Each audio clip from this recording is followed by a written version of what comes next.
Ada beberapa pertanyaan yang penting berkaitan dengan karya penebusan Allah bagiku. Pertanyaannya ialah, jelaskan tentang ketetapan penebusan di dalam kekekalan dan penerapannya di dalam kisah yang ditulis dalam Alkitab. Selanjutnya, jelaskan secara singkat tentang karya penebusan yang dikerjakan Allah Bapa, Anak Allah yang tunggal, dan Roh Kudus atas umat pilihan secara umum dan untuk diri sendiri. Bagaimana tanggapan Anda tentang pernyataan bahwa keselamatan orang Kristen bisa hilang dan berubah, dan pernyataan bahwa kelahiran baru dimulai dari baptisan kudus yang dilaksanakan seseorang? Berikan contoh dan refleksinya bagi diri Anda sendiri saat ini. Saya akan menjawab pertanyaan-pertanyaan tersebut secara berurutan dan berkelanjutan. Harap kita mengikuti penjelasan untuk menjawab pertanyaan-pertanyaan tersebut. Ketetapan Allah bersifat tunggal, satu kesatuan yang tidak terpisahkan, yang kekal, yang sempurna, yang mutlak, yang tidak berubah, yang ada pada dirinya Allah sendiri. Di dalam ketetapan Allah ada penciptaan, providensia, dan penebusan. Khusus ketetapan penebusan yang memberikan kepada kita pemahaman dan pengertian yang utuh bahwa di dalam kekalan Bapa, Anak, Roh Kudus, ketiganya yang esa telah menetapkan bahwa Anak Allah yang tunggal, Tuhan Yesus Kristus, dinyatakan sebagai penebus umatnya. Dan di antara orang-orang yang diciptakan, yang ada dan hadir sepanjang sejarah manusia di bumi ini, dari mulai Adam sampai akhir zaman, ada sebagian yang ditetapkan sebagai umat pilihan, yang hadir dan ada di dalam sejarah akan menerima penebusan yang dikerjakan oleh Anak Allah yang tunggal, Tuhan Yesus Kristus. Ketetapan ini tidak berubah dan ada untuk selama-lamanya, di mana di dalam dan melalui ketetapan ini dinyatakan kehendak Allah untuk menebus umatnya. Anak Allah yang tunggal diutus, berinkarnasi, lahir, dan menjalani kehidupan di bumi ini selama 33,5 tahun untuk melaksanakan penebusan melalui jalan kematian, kebangkitan, kenaikan, duduk di sebelah kanan Allah Bapa, dan kedatangan yang kedua kali. Dalam ketetapan penebusan, yang mana tiap-tiap orang pilihan akan mengalami penebusan di dalam Kristus berdasarkan pada anugerah Allah Bapa yang diterapkan oleh Roh Kudus. Penetapan penebusan di dalam kisah yang dituliskan di dalam Alkitab berkaitan dengan narasi penebusan, dan tentunya dilatar belakangi dengan kisah penciptaan dan kejatuhan manusia. Di dalam Kejadian pasal 12 sampai dengan Wahyu pasal 20, secara berkelanjutan dan progresif dinyatakan kisah penerapan dari penebusan yang telah ditetapkan Allah, mulai dari kisah Abraham, dari Ur Kasdim dipanggil sebagai bapa orang percaya, dan dimulailah sejarah penebusan. Selanjutnya, kisah-kisah yang berkaitan dengan penebusan yang berlangsung di dalam sejarah umat manusia diarahkan pada puncak penebusan yang dikerjakan oleh Yesus Kristus, Tuhan Juru Selamat, Anak Allah yang tunggal, melalui covenant yang dinyatakan Tuhan Allah kepada Abraham, Musa, Daud, dan kemudian digenapi oleh Yesus Kristus Tuhan kita dalam covenant yang baru melalui jalan kematian dan kebangkitannya.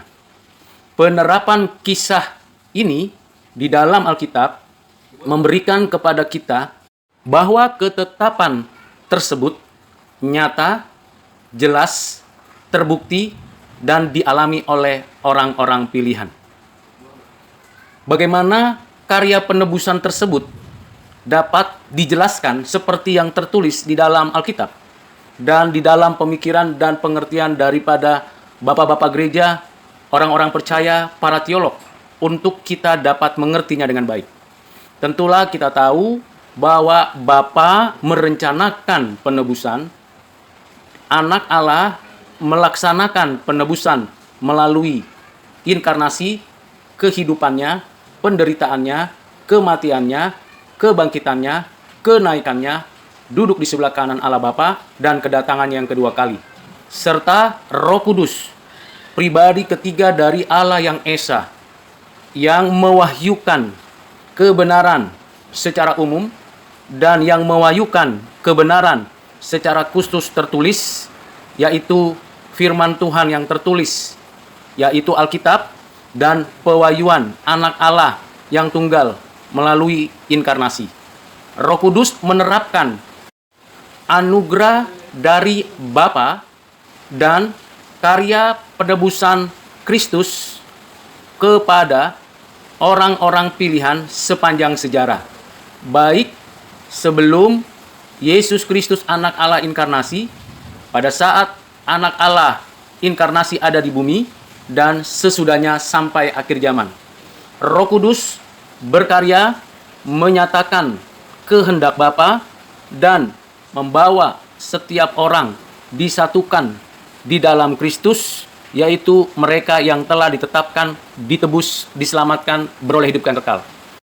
Di dalam Perjanjian Lama, kita membaca dan mengetahui Allah memanggil dan mengutus setiap orang pilihannya yang diurapinya secara khusus, yaitu para nabi, untuk memberitakan kebenaran firman Allah, menyatakan kehendak Allah, agar setiap orang pilihan yang ada pada zamannya para nabi tersebut dipanggil untuk bertobat, percaya kepada Tuhan, menerima keselamatan, hidup di dalam kehendaknya, dan menyaksikan kebenaran, keadilan, kesucian.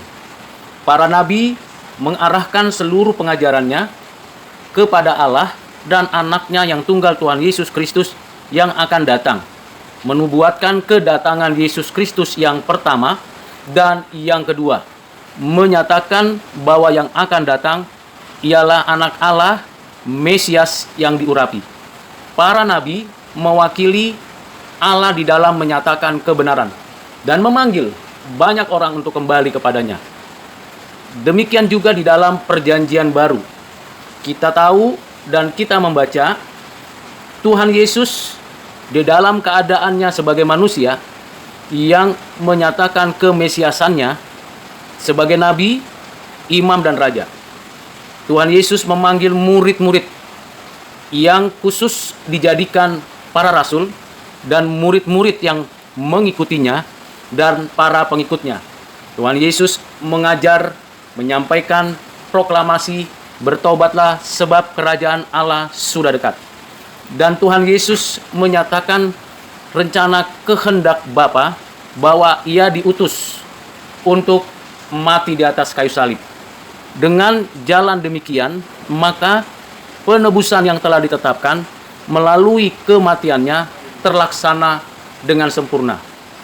Sebagai manusia dan dalam keadaannya sebagai manusia, Tuhan Yesus sempurna mewakili manusia karena ia tidak berdosa, tidak pernah berbuat dosa, dan ia menyerahkan nyawanya mati di atas kayu salib, menanggung segala dosa manusia umatnya itu, dan menerima penghukuman dari Allah karena menggantikan umatnya yang berdosa, sehingga seluruh penghukuman yang harusnya dijatuhkan, ditimpakan kepada manusia yang berdosa itu, ditimpahkan kepadanya.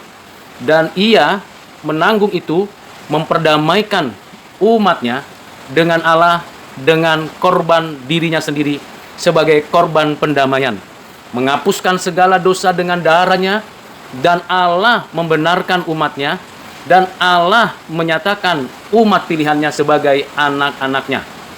Dengan demikian, di dalam Kristus dan karyanya, baik dalam inkarnasi, kematian dan kebangkitan, serta kenaikan dan kedatangannya, penebusan yang telah ditetapkan dilaksanakan dengan sempurna dan bersifat kekal bagi orang-orang pilihannya.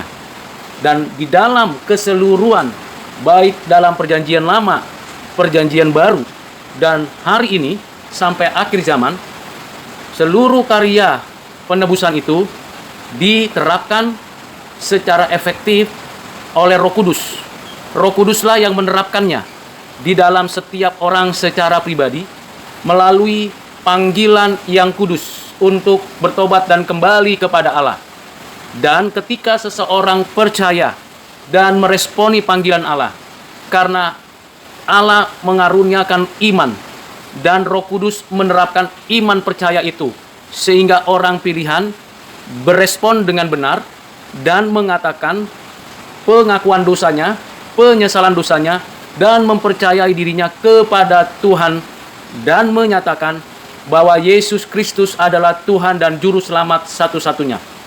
Pada momen itu ada kelahiran baru, regenerasi yang dikerjakan oleh Roh Kudus. Dan dalam momen itu Allah yang telah menjatuhkan penghukuman kepada yang berdosa dan menyatakan bahwa orang-orang yang ditebus oleh Kristus itu dinyatakan benar dan secara legal dinyatakan sebagai pembenarannya. Sejalan dengan itu, saat yang sama, Roh Kudus mempersatukan orang-orang pilihan di dalam sejarah hidupnya masing-masing dengan Kristus dalam kesatuan mistis. Sehingga di dalam Kristus, dalam kematiannya dan kebangkitannya dan kenaikannya dan kedudukannya serta kedatangannya, orang-orang pilihan tersebut dijadikan anak-anak Allah. Sehingga kita bisa mengetahui bahwa seluruh karya penebusan Bapa, Anak, Roh Kudus yang diterapkan oleh Roh Kudus secara pribadi lepas pribadi atas orang-orang pilihan, baik dalam kondisi umur yang masih muda atau yang sudah lanjut, atau dalam situasi yang mungkin mudah dan sulit, setiap orang pilihan itu akan menerima karya penebusan Bapa, Anak, Roh Kudus. Dan kita percaya apa yang dikerjakan dan dinyatakan di dalam Alkitab itu, bahwa sejalan dengan apa yang dikerjakan satu kali, yaitu panggilan yang efektif, kelahiran baru, konversi dalam pertobatan definitif, dan beriman di dalam iman yang menyelamatkan, serta pembenaran yang dibenarkan, dinyatakan benar oleh Allah, dan pengadopsian dari Allah atas orang percaya, itu dilaksanakan satu kali, satu momen, bukan sebuah proses, tapi satu momen, satu kali seumur hidup. Dan selanjutnya, setelah orang-orang percaya, orang-orang pilihan tersebut yang sudah menerima hidup yang baru di dalam Kristus dan sudah mengalami suatu kehidupan yang dibaharui oleh Roh Kudus, dan tentunya seluruhnya dijamin oleh Bapa, Anak, Roh Kudus dalam janjinya kepada umatnya. Orang-orang percaya tersebut tetap berkarya, tetap di dalam proses pengudusan dan ketekunan untuk taat melaksanakan mandat Tuhan di bumi ini, menjalankan kehendak Bapa di dalam Kristus. Pengudusan bersifat progresif. Dari hari ke hari, setiap orang pilihan semakin hari semakin hidup suci. Dari hari ke hari, setiap orang pilihan akan bertekun melaksanakan kehendak Bapa. Dan itu hanya mungkin karena Bapa beranugerah, kita orang percaya ada di dalam Kristus, dan Roh Kudus yang terus berkarya untuk menuntun orang pilihan hidup di dalam seluruh kebenaran, untuk membimbing orang pilihan untuk menghasilkan buah, baik buah karakter, buah pertobatan, buah Injil, buah kasih, dan buah pelayanan. seluruhnya dikerjakan di dalam dan melalui Kristus oleh Roh Kudus atas orang-orang percaya. Dengan demikian, maka kita dapat mengerti dan mengetahui bahwa penerapan karya penebusan yang telah ditetapkan oleh Bapa, Anak, Roh Kudus itu sungguh-sungguh nyata. Dan bagi saya sendiri, sungguh nyata jelas bahwa Bapa memanggil saya untuk ada di dalam Kristus melalui firman Tuhan yang diberitakan, dituliskan, dan dijelaskan oleh hamba-hamba Tuhan. Dan pada momen tahun 1990 menerima anugerah keselamatan dan menikmati hidup yang baru, hidup di dalam Kristus sebagai anak-anak Allah yang dibenarkan oleh Allah berdasarkan penebusan Kristus dan kemurahan dan belas kasihannya. Tentulah sampai saat ini sedang diproses terus-menerus dalam kehidupan saya, baik pengudusan emosi, pengudusan kehendak, pengudusan pikiran, pengudusan seluruh indrawi, dan pengudusan seluruh anggota tubuh agar seluruhnya menghasilkan buah, berkenan kepada Allah, dan kudus adanya. Dan terus bertekun melaksanakan apa yang dikehendaki Bapa dalam berbagai cobaan dan tantangan yang dihadapi. Demikian berkaitan dengan karya penebusan yang dikerjakan Bapa, Anak, dan Roh Kudus. Sementara tanggapan saya tentang adanya orang yang menyatakan bahwa keselamatan orang Kristen bisa hilang dan berubah. Tentulah kita harus menjawab secara objektif dan subjektif. Secara objektif berarti berdasarkan pada kisah narasi yang ada di dalam Alkitab, kebenaran firman. Secara subjektif berarti berkaitan dengan apa yang ada pada diri orang tersebut.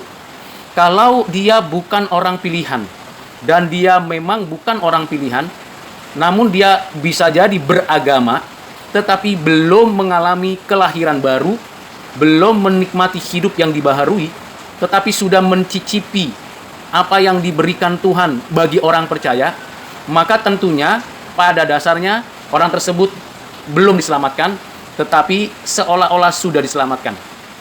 Dan secara fenomena, orang lain melihat bahwa dia beragama, tetapi sesungguhnya hatinya, hidupnya tidak pernah berpaut dengan Allah itu sendiri. Sedangkan di dalam pengertian yang sesungguhnya, bahwa orang-orang percaya, orang-orang Kristen, yaitu pengikut Kristus, murid-murid Kristus, yang sudah dilahirkan oleh Roh Kudus, diadopsi sebagai anak-anak Allah di dalam Kristus, tentulah keselamatan tidak bisa hilang. Mengapa? Karena yang menjamin keselamatan hidup seseorang itu bukanlah orang pilihan tersebut, tetapi yang menjamin ialah Allah, Bapa kita, yang memberikan anugerahnya kepada orang pilihan, dan Yesus Kristus yang menyatakan dan menjanjikan bahwa tidak ada seorang pun yang dapat merebut domba-dombanya, milik kepunyaannya, dari tangannya. Karena ia maha kuasa dan ia berotoritas atas apapun. Karena dia Tuhan, pencipta langit, bumi, dan segala isinya. Dan tentunya jaminannya ada juga dinyatakan di dalam Roh Kudus. Karena Roh Kudus yang melahirbarukan, Roh Kudus yang memeteraikan penebusan itu di dalam diri setiap orang pilihan, dan Roh Kudus yang memberikan jaminan dari apa yang dinyatakan oleh Allah kepadanya.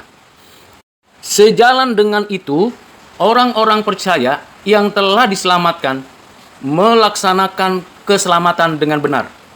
Mengerjakan keselamatan, yaitu mengerjakan pekerjaan-pekerjaan yang Tuhan anugerahkan dan karuniakan untuk dilakukan oleh orang-orang percaya sebagai ucapan syukur, rasa tanggung jawab, dan tentunya kehidupan yang taat kepada Allah, Bapa, Anaknya yang tunggal, Tuhan Yesus Kristus, dan Roh Kudus. Dengan demikian, keselamatan orang Kristen tidak dapat hilang, tidak berubah. Sekali lagi, bukan bergantung pada diri, bukan bergantung pendapat orang, tapi bergantung pada apa yang dijanjikan, dikaryakan, dilakukan oleh Bapa, Anak Allah yang tunggal, dan Roh Kudus. Tetapi bagaimana kalau ada yang menyatakan pertanyaan seperti ini? Bahwa kelahiran baru dimulai dari baptisan kudus yang dilaksanakan oleh seseorang. Untuk menjawab pernyataan dan menjelaskannya, kita harus dapat membedakan. Pertama, kita perlu memberikan pengertian dan pemahaman yang tepat berkaitan dengan kelahiran baru. Bahwa kelahiran baru adalah karya Roh Kudus yang melahirkan baru orang-orang pilihannya yang sudah berdosa itu di dalam kesatuan mistis dengan Kristus berdasarkan anugerah dari Bapa. Kelahiran baru bukan bersifat seremonial, bukan bersifat proses, bukan berkelanjutan, tetapi satu momen yang sama dengan momen yang berkaitan dengan pembenaran dan pengadopsian ketika seseorang beriman kepada Tuhan Yesus Kristus sebagai Tuhan dan Juru Selamat satu-satunya. Sedangkan baptisan adalah sakramen yang ditetapkan oleh Tuhan Yesus Kristus. Dalam sakramen itu jelas sekali di dalam nama Bapa, Anak, Roh Kudus. Tentulah hanya orang-orang yang ada di dalam keluarga orang percaya, anak-anaknya dibaptis, baik masih bayi atau anak-anak. Dan atas orang-orang yang belum percaya, tetapi sudah menerima keselamatan, lalu dia menerima baptisan. Memang kita harus dapat membedakan dengan tepat, dengan teliti, keadaan manusia yang lahir baru itu. Namun, yang kedua, kelahiran baru dapat mengarahkan seseorang untuk melakukan dan melaksanakan baptisan kudus di dalam nama Bapa, Anak, Roh Kudus yang dilakukan oleh hamba-hamba Tuhan dengan cara dipercik atau dicurah atau diselam. Tetapi bukan karena orang itu dibaptis baru saat itu ia mengalami kelahiran baru. Saya memberikan contoh. Nikodemus, perempuan Samaria yang mengambil air di sumur, penjahat di sebelah Yesus, di mana masing-masing mendengarkan berita anugerah dari Tuhan Yesus dan mengalami hidup yang baru. Tidak ada catatan di dalam Alkitab bahwa ketiga orang tersebut melaksanakan baptisan kudus, atau pada saat itu baptisan Yohanes Pembaptis yang menjadi awal dari pembaptisan seseorang di dalam nama Bapa, Anak, Roh Kudus. Karena perintah baptisan kudus diberikan Tuhan setelah Tuhan Yesus menyatakan kebangkitannya dan hendak naik ke surga. Yang ketiga, kelahiran baru adalah kelahiran baru, bukan seremonial, bukan suatu sakramen. Baptisan kudus adalah baptisan ritual yang menggambarkan sakramen antara orang per orang yang dibaptis dengan Allah, agar orang tersebut terhisap dalam persekutuan dengan Allah dan umatnya. Dengan demikian, pernyataan bahwa kelahiran baru dimulai dari baptisan kudus itu adalah kesalahan. Mengapa demikian? Di dalam Kisah Para Rasul pasal 2, Kisah Para Rasul pasal yang ke-8, Kisah Para Rasul pasal yang ke-10, dan Kisah Para Rasul pasal 19, dapat kita membaca dan menyelidikinya bahwa orang-orang yang mendengarkan firman Tuhan, merespon panggilan Tuhan, dan menerima Tuhan Yesus sebagai Tuhan dan Juru Selamat, yaitu orang-orang yang ada di Yerusalem, orang-orang yang ada di rumah Cornelius, sida-sida dari Ethiopia, dan orang-orang yang ada di Efesus. Kita tahu terlebih dahulu mereka mengalami yang namanya kelahiran baru di dalam dan melalui pemberitaan firman Tuhan yang berpusatkan pada pemberitaan karya penebusan Yesus Kristus. Setelah mereka mengalami itu dan mendapatkan itu, barulah kemudian mereka berespon melaksanakan baptisan. Dan pada momen itu juga kita tahu bahwa mereka mendapatkan karunia-karunia dalam pelayanan. Dengan dasar pemikiran seperti itu, maka kita tidak boleh membalik. Sesungguhnya kelahiran baru lebih penting, lebih utama dalam diri seseorang, berkaitan dengan nasib kekekalannya.